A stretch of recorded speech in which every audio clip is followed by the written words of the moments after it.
If you only watch one of our videos, this has to be the one that you watch. The most important part of a recovery coaching session is the 10 minutes before it starts. Yeah. And it is critical to that recovery coaching session, wouldn't you say? Yeah, absolutely. Because what we bring into the room is brought into the room, And it right? can either make or break the session completely.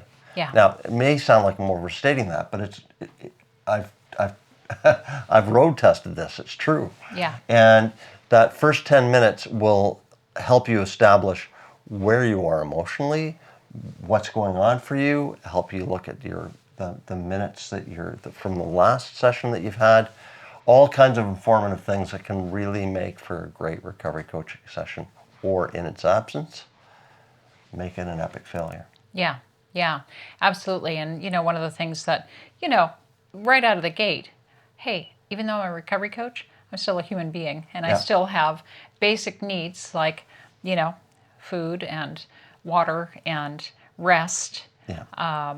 Just sort of those basic needs that may come into play. Self-care, I need to model that as well as I, might encourage it for a recovery. So, that's something that I want to make sure that I take care of. Do I need a snack? Do I need a glass of water or tea beside me as I'm, doing this session? I might also want to consider my environment, right? Especially if I'm doing a call on Zoom or even if I'm doing a phone call, honestly, I want to make sure that, I'm set up. I have my notes. Yeah.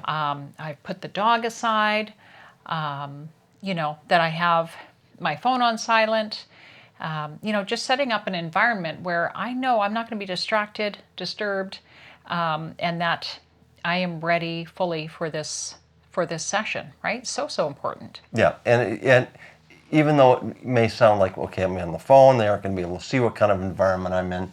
I'm going to know what kind of environment, and I'm going to need to know that it's peaceful and sets up the right kind of container for a good recovery coaching session. I'm going to know what that environment's like. It's going to affect my mood, and I love that what you talked about making sure that all of my internal needs are being met. Do I need a glass of water? Do I need to check in? Do I need to have a sandwich or whatever to make sure that I am fully charged and ready for this? Because a recovery coaching session, it can be exhausting. If you're doing it right, it's going to be exhausting. Yeah.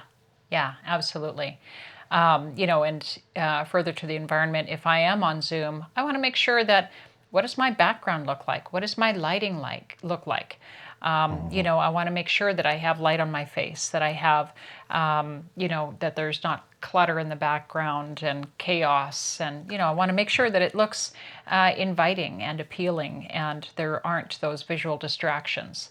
But another part of it, I think, is really just the practical part of ensuring that I want to review the notes. What did we talk about in the last session? What are their goals moving forward, right? And what do I want to make sure that I circle back to because it was something that they talked about wanting to do, right? Absolutely a must. An absolute, you have to attend to this, is reviewing those notes before launching into the next session. Because, if you have a few clients, you're going to forget what might have been top of mind last time, and you don't want to forget that. And I think it's our responsibility as coaches to make sure that those sessions build logically into the next. And if there's something unaddressed from the last session, we want to make sure that it's into this session, unless there's something more important for them right now. But we want to make sure that we're going to be addressing it at some point. Yeah, so true. One of the things that I like to look at is, even for myself, looking at, if I review the notes, where have they been? What are the things that we've already covered off? And it may even become part of our conversation within the session, like, hey, so, we've been working together for 3 months now, and in that time, you've done this, and maybe you've managed to find a therapist, maybe they've found a job or created a resume, sort of the things that it's sort of a bird's eye view of, hey, Yeah. look at what we've already worked on, and maybe have a moment of celebration with that person, right? Like, it's encouraging to look at, where people start with and where they are at now. So I like to do that too. And periodically, like what you want to do is not just review the last session, but periodically take a little extra time and go over the session notes from beginning to right now. Yeah. So that you've got a full sort of idea of where we've come to, but also looking at some of those high points. Like, hold on a second, 3 months ago they identified this as like a really, really spectacular goal, and we haven't really talked about that since. Is it something we want to be bringing up in the next session to keep them just that their tank fuel topped up and moving forward? Good goals are always great for that. Yeah. Well, and because often someone might say, gee, I'd really, love to go to university. And that's something that we talk about momentarily or briefly, but, they go, I'm not ready for that. Yeah. I can't go there yet. But, maybe it's 3-6 months down the road. Hey, so at one time you had mentioned that this was something of interest. What do you think? Is that something that you want to look at next? Or, so yeah, it's sort of one of those things of really checking back with that. And I want to say, it's also a thing where you can start to recognize patterns of behavior, right? So it's using that, again, just taking the flashlight and shining it over the different experiences that they've had, the responses they've had to different situations in their life, and just having that open sense of bird's eye view. What's happening for this individual, and it may be something that we explore further together in a collaboration, right?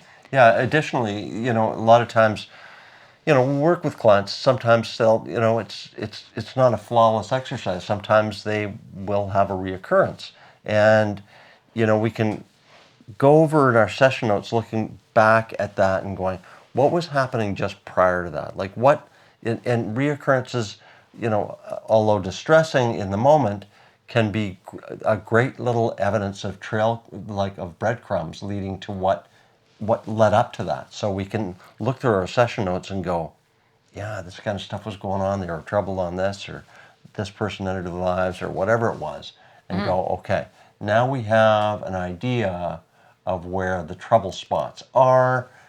Are we still aware of that going forward? Is any of that still alive right now? Do Yeah. we need to be aware of it? Yeah, and it really becomes that's where I think the relationship becomes really powerful, because you've invested time, you've observed, you've asked, you've unpacked a lot of different things, and so it's like having that really good friend that loves you enough to say, hey, have you noticed this? Right? Yeah. This is something that I'm looking at, and Absolutely. I could be totally wrong, but I just want to ask, like, what do you think? Is this is something that happened before? What do you think? Is this important to be paid attention to? It's sort of going with that. But I also want to get back to, sort of that 10 minutes before a session. Yeah. What kinds of things that we would want to do in that 10 minutes, right? Right. And I think another thing that we talked about was, for myself personally, something that's really important is making sure that I'm really connected to myself. To me, it's being emotionally, mentally, spiritually balanced and settled, grounded. I was trying to think of, in my mind, what does that look like? And it's just, just really having that sense of purpose, being grounded, being having a sense of the weightiness and the importance of the work that I'm about to do with another individual that's really trying to navigate life.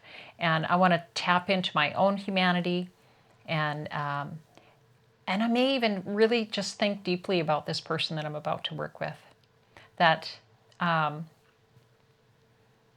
that I likely have come to care about and that I respect and want them to get the most that they can from this session. So I want to be prepared. I hold that as a really deep responsibility, right? That I am responsible to this person. We're not responsible for, Right. but we are responsible to. So part of that for me is really making sure that, I take that time to really settle myself and be grounded and present and balanced. Yeah, and in doing that, you may find that there's something emotionally alive for you going into these sessions. There may have been just, it might have been a disagreement with a family member, or, some distressing news where there might be some, grieving or whatever going on and it could be like a multitude of things that might be alive for you in that moment.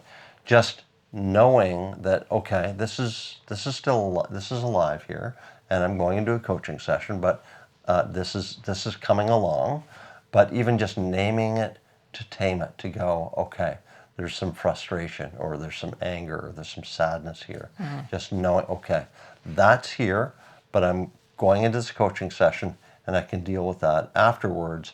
But just knowing that that is still kind of in the background, so that I know that in my responses to a recovery, that I'm not bringing any of that flavor into that. Yes. Yeah.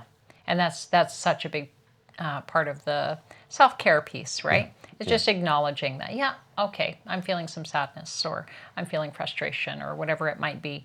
And in that moment, in acknowledging it, just in naming it, I'm already moving past it, right? Yeah. So, and you know what? That's actually a really amazing mindfulness piece. And we're going to be talking about that in our next video around how we as coaches can access the skills and benefits of a mindfulness practice to really serve the people that we work with in the most effective and powerful way. Yeah. Yeah.